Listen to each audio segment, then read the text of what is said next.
Vote আপনি দিচ্ছেন, কিন্তু ফলাফল কি আগে থেকেই নির্ধারিত?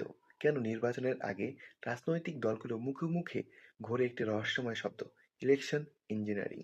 এটি একটি কেবলই হারানোর পক্ষের অভিযোগ, নাকি গণতান্ত্রিক ব্যবস্থার ভিতর থেকে উপড়ে ফেলার কোনো অদৃশ্য ব্লুপ্রিন্ট? আজ আমরা উন্মোচন করব বাংলাদেশের রাজনীতির সেই অন্ধকার অধ্যায়, যেখানে জনমত নয় বরং কৌশলে মারপ্যাঁচ ঠিক হয় গদির, অর্থাৎ হচ্ছে ক্ষমতার গদি কিন্তু মারপ্যাঁচে কিন্তু উল্টে যায়। এবং বাংলাদেশের নির্বাচন এলেই ইলেকশন ইঞ্জিনিয়ারিং শব্দটি একটি আতঙ্কের নাম হয়ে দাঁড়ায়। রাষ্ট্রবিজ্ঞানী পিপ্পা নরিসের মতে এটি হলো একটি নির্বাচনী নিয়মের এমন এক কাঠামোগত পরিবর্তন যা জনমতের তোয়াক্কা না করে ফলাফলকে একটি নির্দিষ্ট ছকে বেঁধে ফেলে। আমাদের দেশে এই নতুন কিছু নয়।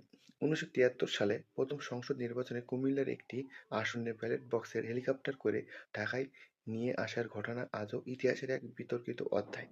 পরে সামরিক শাসনামলে হ্যাঁ বা না ভোটের মাধ্যমে গণভোটের নামে যে প্রহসন দেখা গিয়েছিল তা বিশ্লেষকরা ইঞ্জিনিয়ারিংয়ের যে প্রাথমিক স্থলরূপ বলে অভিহিত করেন। তবে ইলেকশন ইঞ্জিনিয়ারিং শব্দটি জনমানসে পূর্ণতা পায় ২০০১-এ, এবং যে নির্বাচন পর মানে হচ্ছে ২০০১ সালে নির্বাচনের পর। বর্তমানে এই প্রতিক্রিয়াটি একটি সূক্ষ্ম বহুমুখী।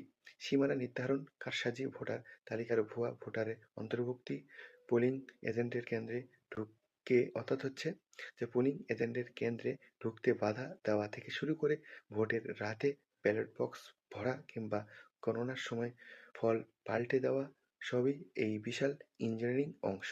বিশ্লেষক মহিউদ্দিন আহমেদের মতে, বাংলাদেশ যার হাতে ক্ষমতা বেশি সেই এই মরণ কামড়টি দিতে চায়। এই কেবল একটি দলের জয় নিশ্চিত করে না, বরং সাধারণ মানুষের ভোট অধিকারের প্রতি দীর্ঘমেয়াদী অনাস্থা তৈরি করে। যখনই একটি নির্বাচন অংশগ্রহণমূলক, স্বচ্ছ হওয়ার কথা বাধাগ্রস্ত হয়, তখনই গণতান্ত্রিক কফিনে শেষ পেরেকটি ঢুকে দেয় ইলেকশন ইঞ্জিনিয়ারিং। প্রশ্ন হলো, ২০২৬-এর এই চৌকাঠে দাঁড়িয়ে আমরা কি বৃত্ত থেকে বের হয়ে আসতে পারবো, নাকি আবারও ইতিহাসের পুনরাবৃত্তি দেখব বাংলাদেশে?